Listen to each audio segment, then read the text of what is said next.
Hello everyone, welcome back to my class. कैसे हैं आप लोग? आई होप आप सभी बहुत अच्छे होंगे। आज की क्लास में हम अपने क्लास 11 का अकाउंट का चैप्टर नंबर 13 जो कि हमारा है बैंक रिकंसिलिएशन स्टेटमेंट, उसको करेंगे। बैंक रिकंसिलिएशन स्टेटमेंट को हम शॉर्ट फॉर्म में बीआरएस भी कहते हैं। इसमें हम इस चैप्टर में हम मेजरली 3 टॉपिक्स को कवर करेंगे। सबसे पहले हम समझेंगे कि मीनिंग ऑफ बीआरएस क्या होता है, दूसरा इसकी इंपॉर्टेंस क्या होती है, एंड थर्ड वन इसको किस लिए बनाया जाता है। इन मेजरली 3 टॉपिक्स को हम बैंक रिकंसिलिएशन स्टेटमेंट में कवर करेंगे। Let's start. सबसे पहला हमारे पास क्वेश्चन ही आता है कि बैंक रिकंसिलिएशन स्टेटमेंट होता क्या है। देखो, इस में ये जो बैंक रिकंसिलिएशन स्टेटमेंट है 3 वर्ड से मिलकर बना है, बैंक रिकंसिलिएशन स्टेटमेंट। सबसे पहले तो हम देखते हैं ये एक स्टेटमेंट है। स्टेटमेंट का मतलब जब भी किसी भी ट्रांजैक्शन को एक सिस्टमैटिकली तरीके से हम रिकॉर्ड करते हैं उसको कहा जाता है स्टेटमेंट। दोबारा से, जब भी हम किसी भी ट्रांजैक्शन को सिस्टमैटिकली तरीके से रिकॉर्ड करते हैं उनको बोला जाता है स्टेटमेंट। तो सिस्टमैटिकली तरीके से कहा गया स्टेटमेंट। अब बात आई बैंक रिकंसिलिएशन स्टेटमेंट क्या होता है। मतलब बैंक रिकंसिलिएशन का मतलब होता है रिकंसाइल करना, मैच करना। किसकी ट्रांजैक्शन को? बैंक की ट्रांजैक्शन को। मतलब जो बैंक ट्रांजैक्शन कर रही है उसको हमें मैच करना है जो फर्म्स बनाती हैं, जो कंपनी कैश बुक बनाती है। अगर सिंपल बोला जाए तो जो फर्म्स बनाती हैं कैश बुक और जो बैंक के पास में रिकॉर्ड रहता है, क्योंकि बैंक भी तो उन्हीं कैश का रिकॉर्ड रखता है, तो जो हम बना रहे हैं और जो बैंक बना रहा है उन दोनों को मैच करना। क्या वो दोनों मैच कर रहे हैं? एग्जांपल के साथ समझते हैं। देखो, जैसे कि हम बात करते हैं, एग्जांपल से समझते हैं हमें क्या करना होता है। हमें करना है कि हमें देखना हमारे पास किसी ने हमसे गुड्स परचेज करे 1 लाख रुपए का, ठीक है। 1 लाख रुपए हमें मिले तो हमने उसको 1 लाख रुपए में क्या कर, 1 लाख रुपए को हमने अपने कैश बुक में क्या करा, उसको डेबिट कर दिया। आपको पता होगा कैश बुक का मतलब कैश बुक पैसा आएगा तो उसको डेबिट करा जाएगा। सेम ऐसे ही वो हमारे बैंक बुक जो बैंक इशू करता है, जिसको मेंटेन कौन करता है? बैंक करता है। तो बैंक भी उसको क्या करेगा?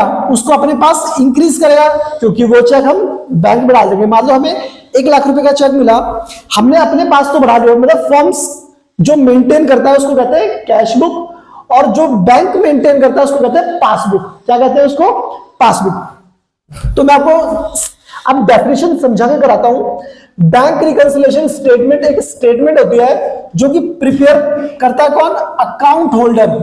अकाउंट होल्डर उसको बनाता है। फॉर एग्जांपल, मेरी फर्म है तो मैं क्या बनाऊंगा?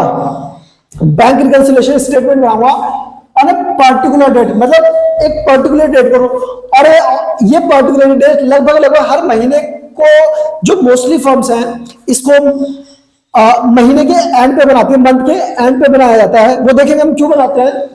टू रिकंसाइल का मतलब है to match the bank balance as per cash book. मतलब कैश बुक जो कि कौन मेंटेन करता है? फर्म या बिजनेस बनाते हैं कैश बुक। दूसरा as per balance of passbook. वो पासबुक का रिकॉर्ड कौन रखता है? पासबुक का रिकॉर्ड रखता है बैंक। तो सेम ट्रांजैक्शन का रिकॉर्ड बैंक भी रखता है, सेम ट्रांजैक्शन का रिकॉर्ड कैश भी रखता है। तो इसको रिकंसाइल करने के लिए, मैच करने के लिए हम क्या करते हैं? बैंक रिकंसिलिएशन स्टेटमेंट बनाते हैं। अगर हम इसको कंक्लूड करें तो किसी भी बिजनेस में कोई ट्रांजैक्शन आई, कोई भी पैसा आया, तो उसको 2 पार्ट में रिकॉर्ड कराता है। एक तो हम रिकॉर्ड करेंगे, और उस जो पैसा फॉर एग्जांपल चेक के रूप में आया तो चेक मैंने बैंक को दे दिया। कैश में आया तो कैश मैंने बैंक में जमा करा दिया, तो सेम अमाउंट से अब मेरा बैंक बैलेंस भी बढ़ जाएगा और कैश बुक जो कि मैं मेंटेन कर रहा हूं वो भी बढ़ जाएगा। तो इसको मैच करना, इसको क्या करना? रिकंसाइल करना ही क्या होता है? Bank reconciliation statement. अब हमारा दूसरा क्वेश्चन यह आता है कि इसकी इंपॉर्टेंस क्या होती है। तो इसकी बहुत इंपॉर्टेंस यह है, इसकी सबसे इंपॉर्टेंस है तो इसके सबसे पहले इंपॉर्टेंस हमारे पास ये होती है कि अगर आपने कोई एरर करी है, अगर आप एरर करोगे, मान लो आपने, देखते हैं कैश बुक और पासबुक। अब हुआ क्या, देखो क्या करते हैं हम, कैश बुक और पासबुक, आपने कोई अमाउंट कैश रिसीव करा, आपने यहां तो रिकॉर्ड कर लिया, यहां रिकॉर्ड कर लिया, मान लो आपके पास पैसा आया या गया, तो आपने यहां रिकॉर्ड करा, या तो ये बढ़ गया या तो ये डिक्रीज हो गया, बट आपने वो पासबुक में रिकॉर्ड नहीं करा। तो अब कोई ट्रांजेक्शन आपने कैश बुक में रिकॉर्ड कर लिया बट पासबुक में रिकॉर्ड नहीं करा, तो क्या ये मैच होगा? ये मैच नहीं होगा। तो इंपॉर्टेंस पहली क्या हुई, ये एरर्स को रेक्टिफाई करता है। क्या करता है? एरर को रेक्टिफाई करता है। तो सबसे पहले एरर क्या हो गए? एरर्स रेक्टिफिकेशन के काम आता है, एरर रेक्टिफिकेशन के काम आता है। कोई भी कैश बुक या पासबुक में एरर हो जाता है तो ये उसके काम आता है, उसको मैच करता है एरर। दूसरा कहते हैं डिले इन क्लियरेंस में, डिले इन क्लियरेंस। देखो समझना, अगर क्या होगा, मेरे को कोई चेक मिला, मैंने अपने कैश बुक में बढ़ा दी, फॉर्म तो उसको तुरंत एंट्री कर देता है, उसने वो चेक बैंक में डाला ताकि बैंक बैलेंस बढ़ जाएगा, बट उस बैंक बैलेंस में उस टाइम के अकॉर्डिंग नहीं बढ़ा, उसको लंबा टाइम हो गया उसको क्लियर होने में, बैंक अकाउंट को बढ़ने में या बैंक अकाउंट में क्रेडिट होने में उसमें टाइम लग गया। तो इससे भी क्या हुआ, इससे भी कैश बुक और बैंक बैलेंस के बीच में क्या आ जाएगा, डिफरेंस आ जाएगा, अनमैच हो जाएगा। तो उसको मैच करने के लिए हम क्या बनाते हैं, bank reconciliation statement. Third point है हमारा, ये क्या करता है, डिस्करेज करता है, डिस्करेज ऑफ इम्बेजलमेंट, इम्बेजलमेंट। देखो डिस्करेज ऑफ इम्बेजलमेंट का मतलब होता है कि कोई भी गड़बड़ करने की कोशिश करेगा ना अगर अकाउंट्स में, तो ये उसको डिस्करेज करेगा। क्यों? क्योंकि ये क्या होता है, ये रेगुलर बेसिस पर बनाया जाता है, हर मंथली बनाया जाता है, या हो सकता है ये वीकली भी बनाया जा सकता है। तो जो चीज वीकली करी जा रही है तो चेक हो सकती है, इसलिए क्या करता है, कोई गड़बड़ ना हो जाए, गड़बड़ को डिस्करेज करता है। गड़बड़ करने वाले के दिमाग में आ जाएगा ये चेक हो जाएगा तो मैं पकड़ा जाऊंगा, तो इसलिए इसको ना ही बनाया जाए। ठीक है, ये हमारी थर्ड इंपॉर्टेंस है कि हम बीआरएस क्यों बनाते हैं। And the last one is accuracy, accuracy.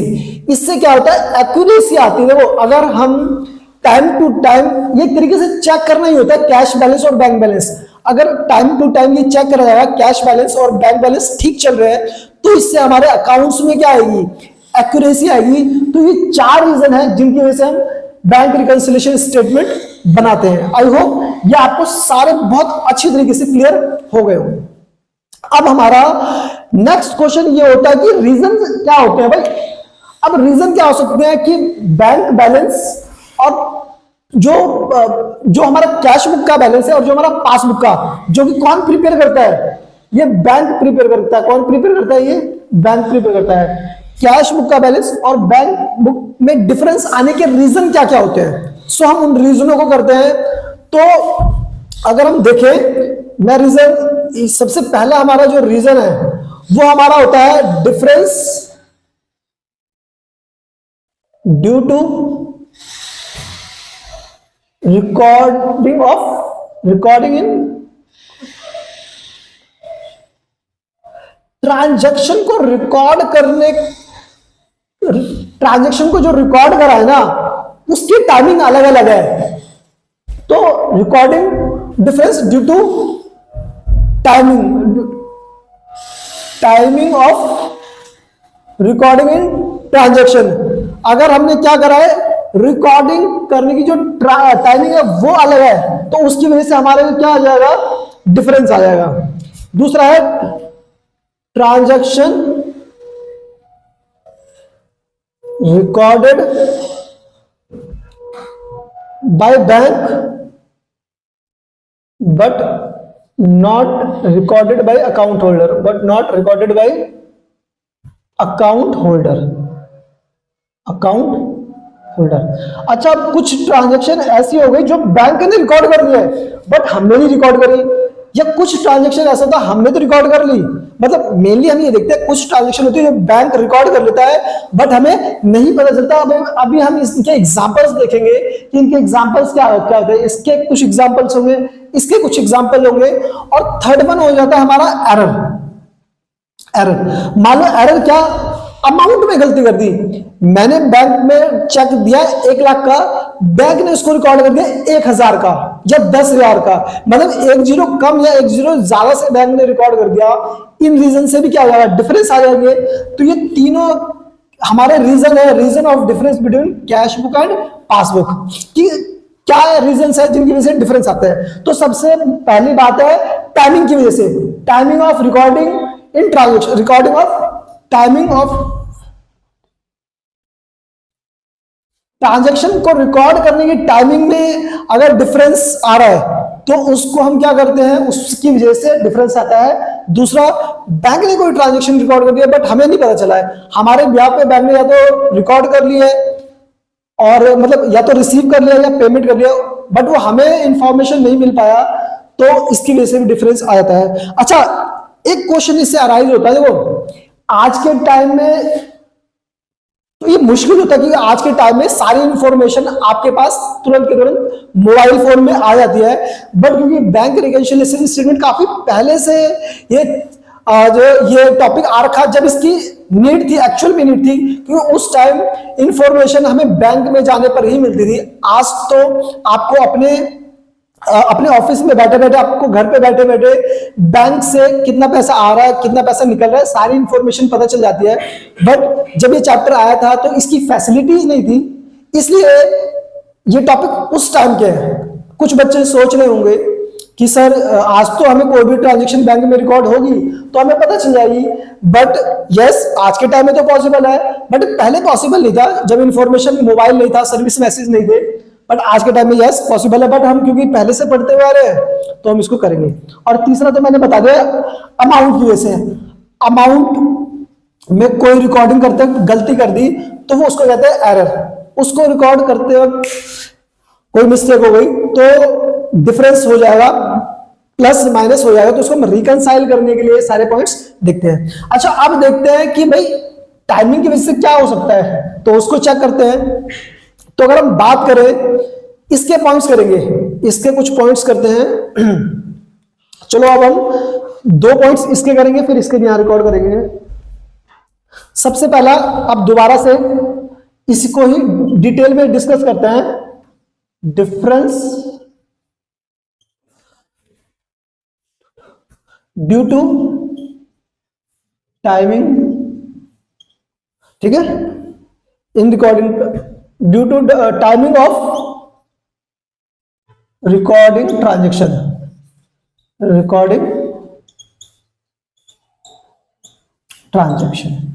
तो सबसे इसके अंदर हमारे पास, अगर मैं पहले बात करूं तो check issued but not presented for payment, but not presented for payment. दूसरा भी लिख दो, check deposited but not yet cleared by bank. हमारे पास 2 पॉइंट है जो टाइमिंग की वजह से होते हैं। जैसे सबसे पहले बताऊं, मोस्टली केसेस में होता है bank reconciliation statement every month बनता है, हर महीने बनाया जाता है। तो समझना, जैसे ये आपका मार्च मंथ है, ठीक है, मार्च का महीना है, ओके। सो आपने क्या करा है, किसी के नाम पर चेक इशू करा, मान लो यहां पर 28 मार्च को आपने किसी को चेक काट के दिया, तो आपने कैश बुक को क्या करा होगा, कैश बुक को कम कर दिया होगा। अब बात करते हैं, वो चेक जिसको हमने काट के दिया था, जिस पर्सन को भी मैंने चेक दिया था, वो अभी तक बैंक में लेकर नहीं गया। तो वो बैंक में लेकर नहीं गया तो बैंक बैलेंस आपका कम नहीं हुआ, बैंक बैलेंस यही का ही है। और कैश बैलेंस आपका, फॉर एग्जांपल 1000 रुपए का वो हमने चेक किसी को काटा, तो हमारा बैलेंस, कैश बुक का बैलेंस 1000 रुपए से कम हो गया। बट पासबुक में क्योंकि उस पर्सन ने अभी बैंक में ही लेकर नहीं गया वो 30 तारीख तक, क्योंकि हम बनाते हैं हर महीने की एंड में। जब हमने ये बनाया तो हमने देखा कि हमारा बैंक बैलेंस तो कम नहीं है, तो इससे क्या होगा, ये मिसमैच हो जाएगा। ये क्या मिसमैच या रिकंसाइल नहीं होगा। तो अब हम इसको क्या करेंगे, मतलब ये तो डिफरेंस आ गया, तो हम देखेंगे इसको क्या करा जाएगा। दूसरा सेम चीज, cheque deposit but not yet cleared by bank. मतलब अब इसका उल्टा, हमें चेक मिल गया बट बैंक ने क्लियर नहीं किया। हमें चेक मिल गया, हमने उसको अपने कैश बुक में तो क्या करा, इंक्रीज कर दिया कैश बुक में, बट बैंक में हमने दिया। हो सकता है बैंक किसी भी रीजन से नहीं कर पाया, उसको हमारे अकाउंट में इंक्रीज नहीं कर पाया, हमारे अकाउंट में क्रेडिट नहीं कर पाया हो, तो हो सकता है इसका बैलेंस कम ही रह गया। मतलब इसको मैंने इसलिए ऐसे कराया। देखो अब दूसरा पॉइंट समझते हैं, होगा क्या। दूसरे पॉइंट में चेक डिपॉजिट, मतलब चेक मिला मुझे, मैंने उसको कैश बुक में अपने रिकॉर्ड कर लिया। कैश बुक में रिकॉर्ड करने का मतलब कैश बुक मैंने बढ़ा दी तो ये चेक मिला है। बट जो कि बैंक बनाता है पासबुक, क्योंकि उसने अभी उसका रिकॉर्ड नहीं किया होगा किसी भी रीजन से, हो सकता है उसका एम्प्लॉय नहीं आए हुए, कुछ छुट्टियों पे चल रहे होंगे, या वो साइड में कहीं गिरा हुआ, तो उसका बैलेंस यहां होगा, दोनों का पहले इक्वल होगा। कैश बुक तो बढ़ गया बट बैंक बैलेंस नहीं बढ़ा। तो इससे क्या आ गया, क्योंकि टाइमिंग में, क्योंकि बैंक ने इसको रिकॉर्ड नहीं करा, तो ये टाइमिंग की वजह से क्या आ गया, डिफरेंस आ गए। तो पहला पॉइंट हमारा ये क्लियर हो गया। अब दूसरा पॉइंट हम देखते हैं क्या होता है, जब बैंक तो रिकॉर्ड कर लेता है बट उसको रिकॉर्ड अकाउंट होल्डर नहीं कर पाता। जैसे हम देखें दूसरा हमारा, मैं यहां पे टॉपिक करवाता हूं, transaction recorded by bank but not recorded by account holder.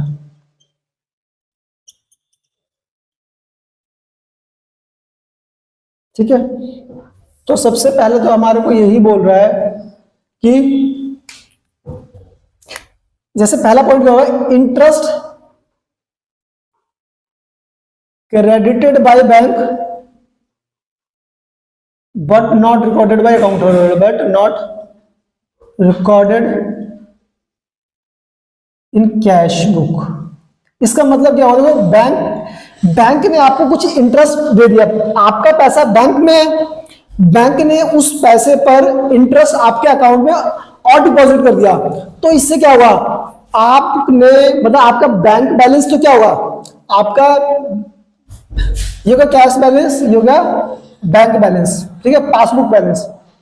तो पासबुक कैश बुक आपने क्या करा, बैंक तो इंक्रीज कर गया, बैंक ने इंटरेस्ट दे दिया, बट इसको इंफॉर्मेशन ही नहीं मिली, तो क्या यहाँ पर कैश बुक बढ़ेगा, नहीं बढ़ेगा। तो क्या होगा, मिसमैच हो जाएगा, ये यहां पर और ये यहां पर है, तो इसका मतलब मिसमैच हो जाएगा। तो इस मिसमैच को ही हम, ये किसका एग्जांपल बनाता है, transaction recorded by bank but not recorded by account holder. अब कहेगा bank charges, interest charges and interest charges या bank charges recorded by bank but not in cash simple सा। बैंक ने आपसे कोई, जैसे बैंक क्या करता है, बैंक आपको छोटी मोटी से, बैंक आपको मैसेज की सर्विस देता है, बैंक आपको ऑनलाइन ट्रांजैक्शन की सर्विस देता है। इस सर्विस की वजह से बैंक ने आपके अकाउंट से पैसा कट कर लिया, तो बैंक ने पैसा कट कर लिया, तो बैंक, ये आपका बैंक बैलेंस तो कम हो जाएगा, बट आपको नहीं पता चला, तो आपका कैश बुक कम नहीं होगा। तो क्या ये यहां पर है बट ये यहां पर है, तो क्या मैच कर रहा है, नहीं मैच कर रहा, मैच तो इक्वल लाइन में करता ना, तो इसकी वजह से क्या हो जाएगा, डिफरेंस आ जाएगा। तीसरा कह रहा है इंटरेस्ट या dividend collect, interest and dividend collected by bank. अब देखो क्या होता है, काफी बार ना काफी लोग क्या करते हैं, बैंक को इंफॉर्मेशन देकर रखते हैं, कोई भी पैसा आपको देगा तो आप उसको क्या कर लेना, आप बैंक में डिपॉजिट कर लेना। तो उससे क्या होगा, इंटरेस्ट या बैंक डिविडेंड मिला, डिविडेंड होता है प्रॉफिट मिला, डायरेक्ट बैंक ने उसको क्या करा, बैंक में तो रिकॉर्ड हो गया, बैंक में तो उसका बैलेंस बढ़ गया, बट आपको इंफॉर्मेशन नहीं मिली, तो इससे क्या होगा, इससे मिसमैच कर गया। मैं दोबारा बता देता हूं कि ये चीज पहले होती थी कि आपको नहीं पता चलता था, बैंक में कुछ भी होता था, बट आज के टाइम में आपके बैंक से कुछ भी बैलेंस निकलेगा या बैंक बैलेंस डिपॉजिट होगा तो आपको तुरंत मैसेज आता है। आज इतनी सर्विसेज अवेलेबल हैं। तो ये पहले के टाइम की बात है, जब ये चैप्टर आया था तब ये प्रॉब्लम्स थी, उसके अकॉर्डिंग हमने ये चैप्टर बनाया था कि bank and interest and dividend collected by bank. Bank ने इंटरेस्ट और डिविडेंड कलेक्ट कर लिया। अब हमारे पास है direct payment by bank, direct payments bye bank. मतलब क्या हुआ, आपने बैंक को इंस्ट्रक्शंस दी थी कि आपके बिहाफ में बैंक ने डायरेक्ट पेमेंट कर ली, डायरेक्ट पेमेंट कर ली, तो बैंक बैलेंस आपका कम हो जाएगा। बट जो आप कैश रिकॉर्डेड करते हो, कैश की रिकॉर्डिंग करते हो, कैश बुक बनाते हो, उसमें बैंक बैलेंस कम नहीं होगा। इस रीजन की वजह से भी आपका बैंक बैलेंस मिसमैच हो जाएगा, मतलब आपका मिसमैच हो जाएगा कैश बुक और पासबुक। फिर होता है dishonour of bill discounting, dishonour of bill discounting. इसको हम जरा ध्यान से समझेंगे, इसका मतलब क्या होता है। देखो, इसका मतलब होता है आपको कोई पोस्ट पेड चेक मिला, पोस्ट पेड बिल भी जिसे कह सकते हैं। पोस्ट पेड बिल का मतलब होता है आपको कोई चेक मिला या बिल कह दो, बिल मिला, क्योंकि चेक के लिए तो हम ये वर्ड यूज नहीं करते। कोई बिल मिला, वो बिल मिला कि आपको 1 महीने के बाद उसकी पेमेंट कर सकते हो, उस पर डेट लिखी थी, आज आप उसको कैश नहीं करा सकते, 1 महीने बाद कैश करा सकते हो। बट आप बैंक के पास गए, आपने बैंक को इंफॉर्मेशन दी कि भाई बैंक ये बिल है, 1000 का बिल है। आप ऐसा, बैंक आपको कुछ अमाउंट कट करके जो पैसा देता है उसको कहते हैं डिस्काउंटिंग। बैंक ने आपको 1 महीने पहले उसकी पेमेंट कर दी, वैसे तो 1 महीने के बाद पैसे लेते, बट आज ही आप उसकी पेमेंट लेना चाहते हो तो उसको कहते हैं डिस्काउंटिंग। 1000 रुपए के बदले फॉर एग्जांपल बैलेंस ने आपको 950 रुपए दे दिए तो उसको कहते हैं डिस्काउंटिंग। आपने उसको क्या करा, आपने तो कैश बुक में बढ़ा लिया, कैश बुक तो बढ़ गया, बट बैंक जब एक्चुअल टाइम आया उसकी पेमेंट का, उस पर्सन को पेमेंट करना था जिसने वो आपको बिल दिया था, वो पैसे उसके अकाउंट में पैसे नहीं थे और वो चेक क्या होगा, बिल क्या होगा, डिसऑनर होगा। तो इसको कहते हैं कैश बुक तो आपका बढ़ गया, बट आपका बैंक बैलेंस, क्योंकि वो चेक डिसऑनर होगा, उस जिसने वो बिल दिया था उसके अकाउंट में पैसे नहीं थे, तो वो आपका बैलेंस नहीं इंक्रीज हो पाया, तो उसकी वजह से क्या हो जाएगा, मिसमैच कर जाएगा, तो उसको हम रिकॉर्ड करेंगे। फिर लास्ट कह रहा है बिल्स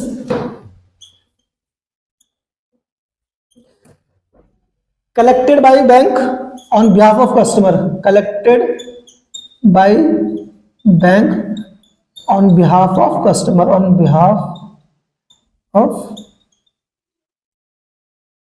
कस्टमर। जैसा कि मतलब कह रहा है कि बैंक ने क्या करा, आपने ही बैंक को इंस्ट्रक्शंस दी थी कि आपको कोई भी बिल्स मिलेंगे वो आपको कलेक्ट करना है। जब बैंक कोई भी बिल कलेक्ट करेगा तो वो आपको उतने ही अमाउंट से आपके बैंक बैलेंस को क्या करेगा, इंक्रीज कर देगा। बट क्योंकि उसकी इंफॉर्मेशन नहीं मिल पाएगी तो आप अपने कैश बैलेंस को नहीं बढ़ा पाओगे। तो ये कुछ रीजन थे कि ट्रांजेक्शन बैंक तो रिकॉर्ड कर देता है बट उसकी रिकॉर्ड कैश बुक में नहीं हो पाती, मतलब फॉर्म्स या बिजनेस को नहीं पता चल पाती है। तो इसकी वजह से क्या होता है, डिफरेंसेस आ जाते हैं, इन्हीं डिफरेंसेस को हमें ठीक करना है।